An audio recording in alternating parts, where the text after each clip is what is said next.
이 언약과요, 또 비슷한 단어가 하나 있는데 계약입니다. 계약.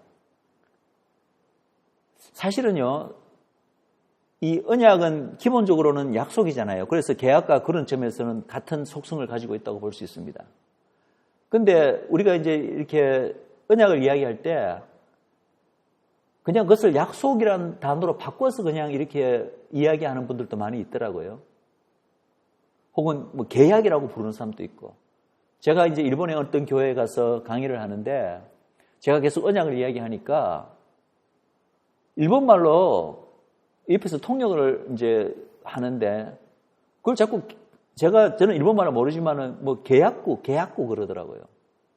그럼 제가 아무리 들어봐도 이 사람이 통역할 때 언약을 계약으로 번역하는 것 같아서 혹시 그 계약, 영어로 컨트랙, 그 계약으로 지금 번역하고 있냐 그러니까 그렇대요. 아니 언약, 이 카베넌트라는 단어가 일본말에는 없냐 그러니까 없대요. 일본말에는. 아, 이건 좀 아니다 싶어서 제가 이제 그냥 언약이라 해서는 안 되겠고 이 언약과 계약의 차이를 먼저 이분들에게 말씀을 드리고 계속 강의를 진행해야 되겠다고 그때 생각한 적이 있습니다. 그래서 계약과 언약의 차이를 이제 쭉 말씀을 드리니까 그 일본 우리 교인들이 그러냐고 몰랐다고 그러시면서 그래도 단어는 여전히 없거든요. 그래서 계약구라 그러지는 않고 아마 다른 단어로 아마 이렇게 바꿔서 번역을 통역한 것 같은데 지금 어떤 단어로 바꿨는지는 제가 기억이 안 납니다. 그런데 어쨌든 언약과 계약은 다릅니다. 자, 어떻게 다른가 한번 보겠습니다. 계약은 영어로 컨트랙이고 언약은 카비넌트입니다. 히브리 말로는 브리트고 가장 중요한 그 차이는 계약을 맺는 두 당사자의 상호 이익 때문에 맺어지는 것입니다. 한 사람의 이익을 누리서는 되는 게 아니죠. 상호 간에 각자 종류는 다를지언정 서로 간의 이익이 매치가 돼야 됩니다. 그런데 언약은 그렇지 않습니다. 언약이 맺어지는 그 기반은요, 상호 이익이 아닙니다. 언약은요, 상호 신뢰와 사랑에 기반합니다. 상대에 대한 철저한 사랑과 신뢰 때문에 맺어지는 것이 언약입니다. 그것이 가장 중요한 차이입니다. 자, 그래서 계약은 서로 간의 이익에 따라서 그게 서로 간의 조건이 맞아서 맺어지는 것이 계약이기 때문에 언제든지 깨어질 수가 있습니다. 깨어져도 괜찮습니다. 깨어질 가능성이 있습니다. 왜냐하면은 처음에는 이익이 도로 될 것 같아 언약을 계약을 맺었는데 지나다 보니까 상황이 바뀌는 거예요. 상황이 바뀌면 이제 더 이상 이 계약이 나에게 이롭지 않을 때가 있잖아요. 그러면 계약은 깨어질 수 있는 것입니다. 어떻게 보면은 깨어지라고 있는 것이 계약입니다. 문제는 뭐냐? 그래서 이미 처음에 계약을 맺을 때부터 이 계약이 혹시라도 어느 한쪽 그 편에 의해서 깨어질 때를 상정해서 그래서 규정을 만들잖아요. 그것이 계약입니다. 그런데 언약은요, 서로 간의 이익에 기반돼서 맺어지는 것이 아니기 때문에 신뢰와 사랑이기 때문에 그것을 깨어져서는 안 되는 거잖아요. 그래서 언약은 사실은 맺을 때 절대 깨어지지 않을 것을, 깨어져서는 안 될 것을 전제로 맺는 것이 바로 언약입니다. 그래서 이 계약은 그 기반이 철저하게 이제 서로 간의 계약 당사자들은 가장 이익에 맞게끔 합리적으로 서로 간에 최소로 이익을 추구하는, 둘 다 이익을 추구하니까 합리성을 기대를 합니다. 그러나 언약을 맺는 양 당사자는 상호 신뢰와 사랑에 기반하기 때문에 상대방에게서 뭘 기대할까요? 당연히 신뢰와 사랑뿐만 아니라 그 맺은 언약에 대해서 절대적으로 faithful, 충성될 것을 기대합니다. 자, 그럼에도 불구하고 이제 계약이든 언약이든 깨어질 수가 있습니다. 근데 계약의 경우에는요, 만약에 계약이 깨어진다면 계약을 깬 쪽에 대해서 도덕적으로나 윤리적으로 비난할 필요가 없습니다. 계약을 깨면 어떤 일이 발생하나요? 이익을 기반으로 만들어진 거기 때문에 계약을 한쪽에서 깨게 되면은 다른 쪽이 손해를 보게 되죠. 그죠? 손해를 되기 때문에 그 손해에 합당한 어떠한 보상만 적절하게 해준다면 그럼 다른 쪽도 불만을 가질 이유가 없습니다. 자기 손해 안 보고 모든 것을 보상을 받게 된다면 상대방이 계약을 깼다고 해서 저 사람 나쁜 사람이야. 윤리적으로 도덕적으로 그 사람을 비난할 이유가 없습니다. 합당한 손해에 대한 보상만 받으면. 그것이 계약입니다. 그런데 언약은 어떻습니까? 언약은 사랑과 신뢰가 기반이 된 것이기 때문에 그것을 깨면은 그걸 깬 자는 도덕적 비난의 대상이 됩니다. 뿐만 아니라 이 언약을 깬 쪽은 생명으로 그 언약을 깬 대가를 치러야 됩니다. 피를 흘려야 된다는 말씀이죠. 그래서 모든 언약은 사실은 피가 매개로 맺어지는 피의 언약입니다. 이러한 언약이 이제 성경이 말하고 있는 언약입니다. 그래서 그럼 언약 관계는 어떤 당사자 사이에 맺어지는가라고 했을 때 기본적으로 모든 언약 관계는 그 근본적인 것은 하나님과 바로 사람, 하나님과 하나님 백성 사이에 맺어지는 것이 바로 성경이 말하는 언약입니다. 그런데 이제 드물게 인간과 인간 사이에 어떤 언약이 존재합니다. 그 중에 이제 가장 근본적인 그 인간과 인간 사이의 언약은 바로 결혼 언약입니다. 결혼 관계입니다. 인간들이 뭐 다양한 형태, 종류의 어떤 인간들 사이의 관계를 맺을 수 있지만 그 중에 우리가 언약이라고 부를 만한 것은 바로 남편과 아내의 그 결혼이야말로 인간들 사이에 존재하는 어떤 의미에서는 유일한 언약이라고 말해도 무방할 정도로 그렇습니다. 왜냐하면은 결국은요, 언약의 본질은 하나님과 하나님의 백성 사이의 관계를 나타내는 것입니다. 그런데 우리가 알다시피 사도 바울은 에베소서 5장에서 남편과 아내의 이 결혼, 이 부부 관계를 이야기하면서 그 관계를 바로 그리스도와 교회와의 관계에 빗댔잖아요. 저는 그렇게 생각합니다. 하나님께서 성이 없으신 하나님께서 우리 인간을 창조하실 때 왜 남성, 여성, 남편과 아내, 성이 있는 존재로 창조하셨을까? 그냥 생육하고 번성해서 땅에 충만하는 목적이라면 우리가 생물들 보면 무성생식으로 이렇게 생식하는 생물들도 있잖아요. 하나님께서 성이 없으신 분이기 때문에 우리 인간을 창조하셨을 때 얼마든지 그렇게 해서 온 지구를 충만하도록 그죠? 하실 수가 있으셨어요. 그럼에도 불구하고 인간뿐만 아니라 모든 이 동물들 그죠? 이 생물들을 대개는 남성과 여성 그죠? 성이 있는 존재로 만드셨다. 왜 그러셨을까요? 저는 그렇게 생각합니다. 바로 하나님께서 하나님과 우리 인간 사이에 그 깊은 그 사랑의 관계를 어떻게든지 우리 인간들 사이의 관계에 어떤 그러한 사랑을 최대한 가깝게 구현할 수 있는 어떤 제도를 허용하심으로 말미암아 우리와 하나님 사이의 그 놀라운 그 사랑의 관계, 언약 관계를 우리로 하여금 맛보고 연습하라고 우리 인간에게 만들어준 게 결혼 관계고 그렇기 때문에 인간을 남성과 여성, 남편과 아내로 창조하지 않으셨나 그렇게 생각합니다. 그래서 하나님과 이 사람 사이의 이 언약 관계도 사실은 깨어져서는 안 되는 것이고 그리고 그것을 어떤 의미에서는 나타내는 그죠? 그 언약 하나님과 사람 사이의 언약 관계를 잘 나타내는 그 인간들 사이의 결혼 관계 역시도 사실은 깨어져서는 안 되는 거죠.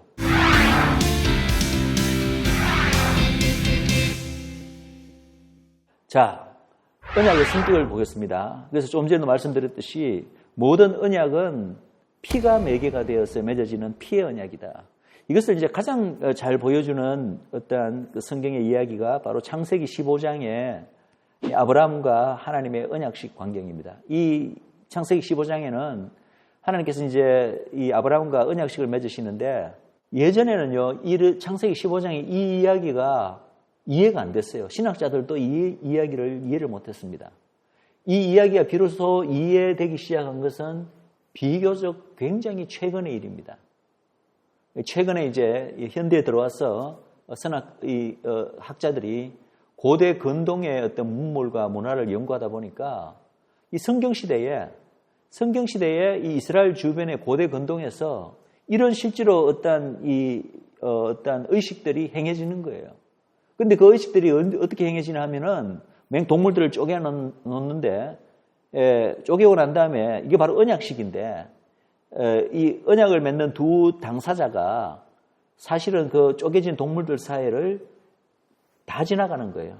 한 번씩 다 지나가는 거예요. 그리고 그 언약은 이제 주로 어떻게 맺어지나 하면은 한쪽은 아주 힘이 센 아주 큰 나라의 어떤 황제, 제후와 그리고 그것에 이제 부속되어 있는 좀 작은 나라의 제후가 그런 언약을 맺습니다. 그 사이에 이제 이런 언약들이 맺어지게 되는데, 이것이 바로 어떤 힘센 어떤 나라, 어떤 왕이, 그렇지 않은 자기의 어떤 뭐랄까요, 신하 혹은 부속되어 있는 어떤 그 나라의 왕과 이게 언약을 맺는 과정이구나. 그래서 언약에서 이제 그 큰 왕이 모든 것을 보호해주고 그 대신 이제 이 작은 왕은 큰 왕에게 절대적인 충성을 맹세하는. 그래서 이제 이 창세기 15장의 이야기가 이게 바로 아브라함과 하나님 사이에 뭔가 그 당시 그 아브라함 시대 때 인근에서 이제 널리 알려져 있는 하나의 어떤 형태를 가져와서 언약식을 맺고 있는 거구나. 여러분 이것은 이제 이렇게 생각할 수 있습니다. 하나님께서 하나님도 믿지 않는 그 이방 나라들이 치르고 있는 이런 의식을 굳이 이용하셔서 아브라함과 언약식을 맺을까? 이런 의문을 품을 수 있습니다. 비록 이방 나라들은 다른 목적으로 뭐 자기들이 언약을 맺지만은 이 의식이야말로 하나님의 백성, 특히 아브라함 같은 이제 아브라함이죠. 언약을 맺기를 원하시는 이 언약의 모든 속성과 성격을 가장 잘 반영하는 의식이기 때문에 하나님께서는 주권적으로 얼마든지 하나님 믿지 않는 이방 민족들이 이러한 풍습을 이용하더라도 이 풍습을 가져와서 아브라함과 언약을 맺을 수가 있는 거죠. 그런데 그냥 똑같이 가져오시는 게 아니라 사실은 제가 조금 전에 말씀드렸지만 이방 나라들은 언약식을 맺을 때 언약을 맺는 당사자들이 다 쪼개진 그 동물의 사체들 사이를 지나가게 됩니다. 그런데 그것을 하나님께서 변형시키세요. 창세기 15장에 보면은 아브라함은 지나가지 않습니다. 아브라함은 지나가지 않고 아브라함은 어떻게 하죠? 깊이 잠든 사이에 불타는 횃불만 지나갑니다. 불타는 횃불은 바로 하나님의 영광을 나타내는 그것이죠. 즉 한쪽만 지나가는 겁니다. 자, 이 양쪽 언약의 당사자들이 쪼개진 동물들 사이를 지나간다는 의미가 뭔지 아시겠습니까? 그것은 바로 지금 피의 언약을 맺는 거잖아요. 이 언약은 피의 언약이고 절대 깨어져서는 안 되는 언약이기 때문에 누구든지 이 언약을 깨는 쪽이 있다면 지금 쪼개져서 피를 흘리는 이 동물들처럼 그자는 쪼개지게 될 것이다. 쪼개지게 될 것이다. 생각해 보십시오. 피가 낭자합니다. 얼마나 지금 현대적으로 보면 너무나 혐오스럽고 끔찍한 광경입니다. 그러나 이 언약의 무게가 얼마나 중요했으면 이렇게까지 의식을 치느냐는 거죠. 누구든지 언약을 어기는 자는 이 동물들 지금 쪼개져서 피를 완전히 낭자하게 흘리는 것 같이 되어버릴 것이다. 나도 그렇게 되고 너도 그렇게 된다는 것을 상징하는 의미에서 상방이 다 그 사이를 지나가게 되어 있다고요. 그런데 아브라함과 언약식을 맺을 때는 아브라함은 지나가지 않아요. 하나님만 지나가십니다. 그것의 의미는 물론 우리가 좀 나중에 또 한번 제가 언급하겠지만 바로 아브라함이 혹시 언약을 지키지 않더라도 아브라함은 쪼개지지 않는다는 거죠. 하나님께서는 그렇더라도 일방적으로 이 언약을 반드시 지키시겠다는 바로 일방적인 언약을 나타내는 광경입니다. 그만큼 이 언약은 바로 피의 언약이다.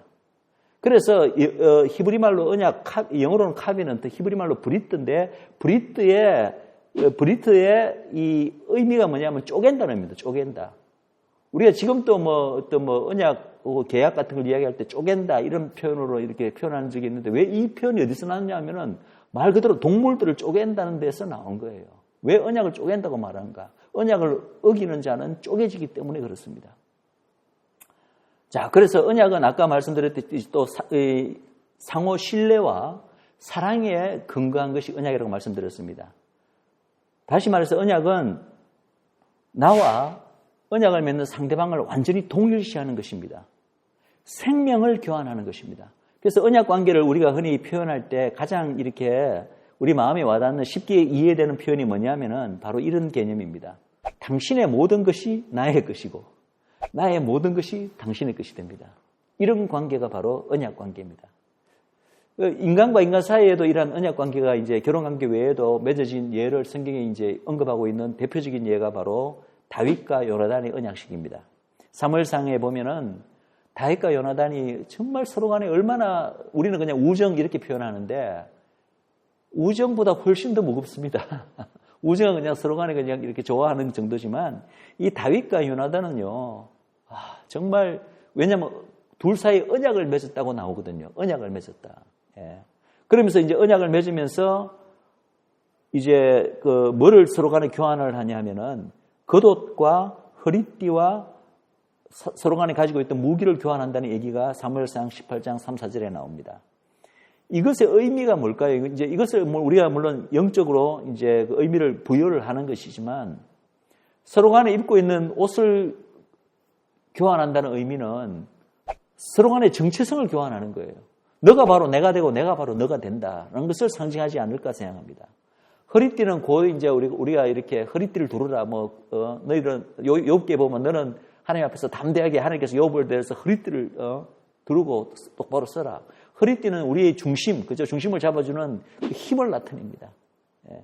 그리고 무기는 뭡니까? 무기는 이제 적이 있으면 적과 싸우는 그 도구잖아요. 그래서 허리띠와 무기를 이렇게 서로 간에 교환한다는 말은 바로 내가 너의 힘이 되어주고 너가 나의 힘이 되어준다. 서로 간에 힘을 교환하는 거예요. 너가 혹시 곤란한 처지에 빠지면은 마치 그것은 너의 일이 아니라 완전히 내가 그런 일을 한 것 같이 나의 최선에 내 있는 모든 힘을 다해서 너를 도와주겠다. 상대방도 마찬가지죠. 무기 마찬가지입니다. 그래서 이 다윗과 요나단의 이 언약 관계를 또 참 한마디로 볼 수 있는 한눈에 볼 수 있는 그 성경 말씀이 사무엘상 20장 17절에 나오는데 이렇게 되어 있습니다. 다윗에 대한 요나단의 사랑이 그를 다시 맹세하게 하였으니 이는 자기 생명을 사랑함같이 그를 사랑함이었더라. 요나단이 다윗을 사랑하기를 어떻게 사랑했냐면은 자기 생명을 사랑함같이 그를 사랑하였다. 이러한 사랑. 근데 사실 그렇잖아요. 이 하나님과 우리 사이의 언약 관계의 그 결정판이 뭡니까? 바로 예수 그리스도의 사랑 아닙니까? 예수 그리스도의 십자가로 세우신 그 새 언약인데 예수 그리스도와 그리스도 안에 있는 우리와의 관계가 바로 이러한 언약 관계의 결정판 아닙니까? 그죠? 그래서 예수님, 우리가 금방 배운 이 모든 언약에 관한 것이 우리와 예수님 사이를 한번 생각해 보십시오. 예수님은 우리에게 목숨까지도 아끼지 않고 다 버려주시고, 그죠? 예수님이 가진 모든 좋은 것, 모든 축복, 그죠? 우리 예수님 안에서 예수님이 가진 모든 것들이 우리 것이 되는 거잖아요. 그러면 예수님은 뭘 요구하시나요? 예수님은 우리를 위해서 모든 것을 주셨기 때문에 언약 관계가 성립하려면 어떻게 돼야 되죠? 우리 역시도 우리의 모든 것, 우리의 모든 삶, 우리의 생명까지도 다 누구 겁니까? 예수님께 돼야 되는 거죠. 목숨까지 다해서 우리를 사랑하신 분이 예수님이기 때문에 당연히 in return 예수님께서 우리에게 기대하시는 것 역시도 우리 역시 목숨을 다하여 주님을 사랑하는 것을 예수님께서 기대하는 것이 마땅한 것입니다.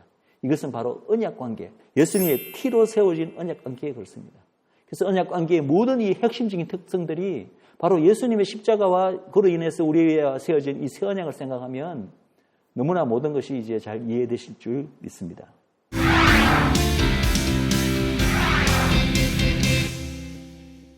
자, 그래서 언약의 성격 계속해서 좀 보고 또 언약의 종류를 본다면 성경의 언약의 징표라고 이제 이렇게 부르는 그런 것들이 있습니다. 예를 들어서 이사야서 49장 16절에 보면은 그 이스라엘을 가리켜 하나님께서 이렇게 말씀하십니다. 내가 너를 내 손바닥에 새겼다.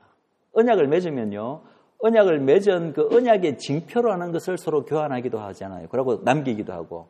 근데 이제 이것을 우리는 바로 이스라엘과 맺은, 하나님께서 맺은 바로 언약의 징표를 손바닥에 새겼다라고 볼 수 있습니다. 이게 이사야서에 나오는 말씀인데 저는 이 말씀이 바로 예수 그리스도의 십자가의 그 손바닥의 못자국이 남아있잖아요. 뭐 천국 갔다 오신 분은 예수님을 천국에서 만나신 분은 예수님이 천국에서 뵀는데 못자국을 그냥 그대로 가지고 계시더라. 지니고 계시더라. 그 못자국이야말로 십자가로 맺으신 새 언약의 징표, 새 언약의 흔적이라고 봅니다.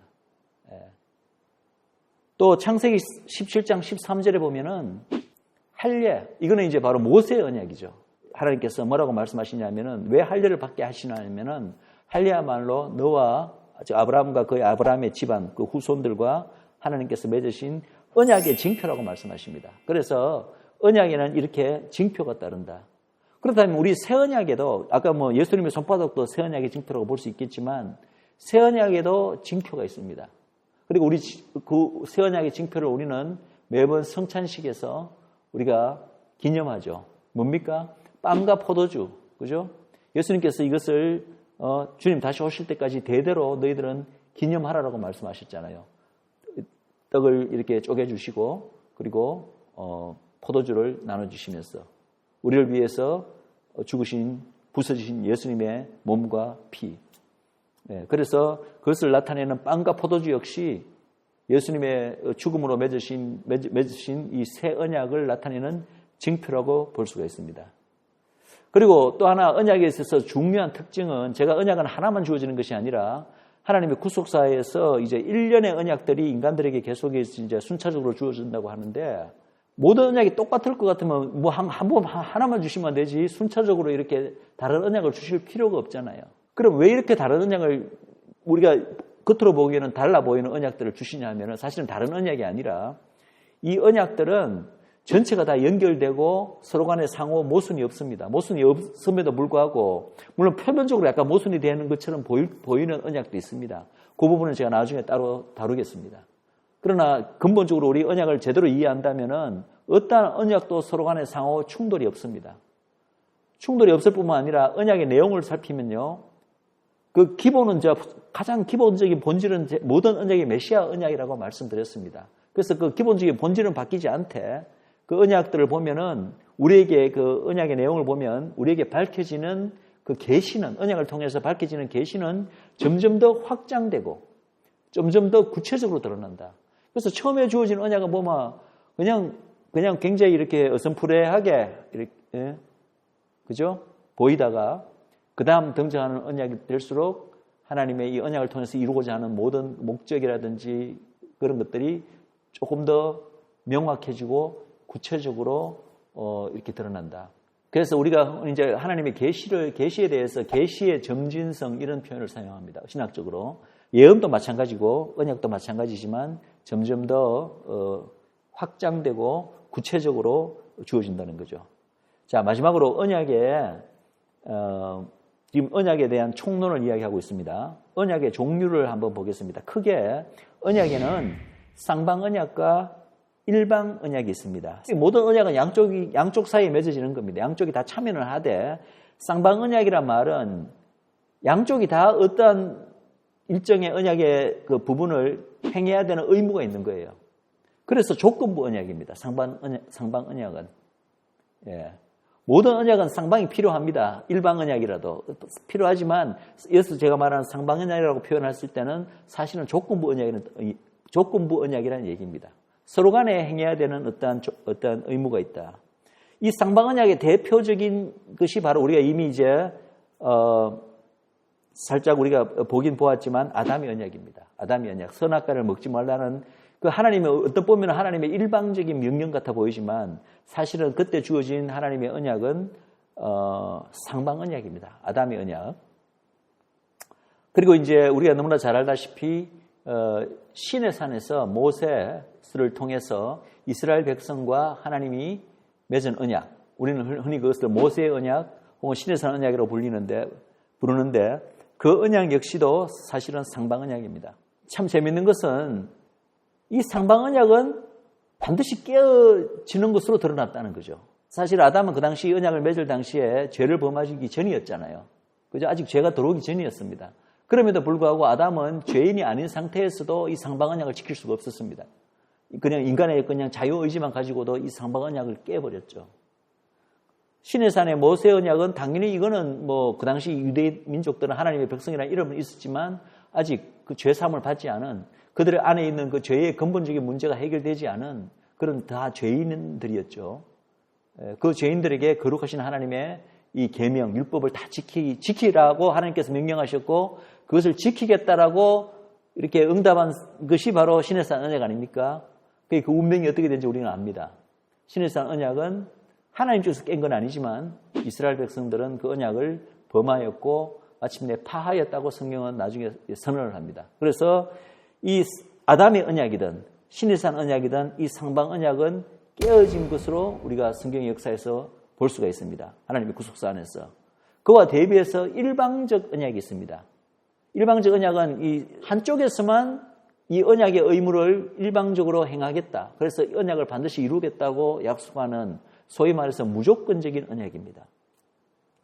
근데 놀랍게도 이 성경에서 이런 무조건적인 언약들은 다 하나님께서 이제 일방적으로 무조건적으로 내가 어떤 언약을 인간들에게 주시면서 이것은 너는 뭘 하라고 요구하지 않으시고 내가 일방적으로 이 모든 언약들을 이루겠다고 말씀하시는데 그 대표적인 이 무조건적인 언약에 해당되는 것이 바로 창세기 3장에 나오는 여자의 후손 언약과 노아의 언약과 다윗의 언약과 그리고 아브라함의 언약 그리고 이제 우리가 흔히 복음이라고 부르는 새 언약입니다. 그런데 이 무조건적인 일방적인 언약은 하나님께서 무조건 내가 이루겠다고 하시는 언약이기 때문에 깨어지지 않습니다. 그렇기 때문에 그 모든 언약들은 영원한 언약이 됩니다. 그래서 오늘 첫 시간에는 언약이란 무엇인가 그리고 언약의 일반적인 어떤 특징, 성격 이런 부분에 대해서 공부를 했는데 우리 다음 시간부터 이제 여자의 후손 언약부터 시작해서 이 언약이 무엇이며 이 언약과 또 특별히 우리가 이제 관심을 가지고 있는 이스라엘 민족과 어떻게 연결되는가를 우리가 한번 공부하는 시간을 가지도록 하겠습니다.